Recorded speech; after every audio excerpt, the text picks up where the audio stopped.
O'n ni yma heddiw i ffilmio rhaglen Bryn Terfel, taith Bryn Terfel Gwlad y Gân. A ni wedi cyrraedd Craig y Nos, sef cartref Adelina Patti.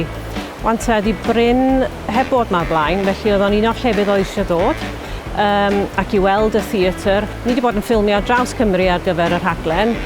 Eithon ni ddechrau yng Nghricieth, a wedyn Llangollen, ni heddiw wan yn Abertawe, a fyddwn ni'n gorffen, fyddwn ni'n mynd fory wan i Sir Benfro.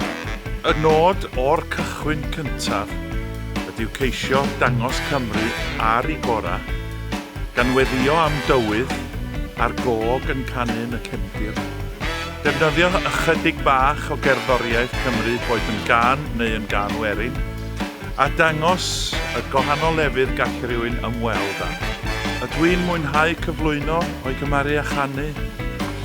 Na, ond dwi'n dibynnu ar y pobl o'n gwmpas i sef y tîm i ddweud yr holl beth boed o yn gywir neu yn anghywir. Rheswm arall ni yma heddiw yng Craig y Nos ydy bod Bryn eisiau cael gwers pysgota plu. Mae o'n un o'i brif ddiddordebau, ond diolch yn cael lot o amser dyddiau hyn i bysgota. Felly oedd o'n awyddus i cael gwers efo Gareth Williams o'r Tawe Anglers. Gan bod y tywydd i bod yn ffantastig, ni wedi cael defnydd gwych o'r drôn sydd yn dangos y lleoliadau yma yn ei gogoniant. Mae'r cyfnod ffilmio'n dod i ben a fyddwn ni'n dechrau golygu a bydd y rhaglen yn cael ei darlledu ym mis Gorffennaf.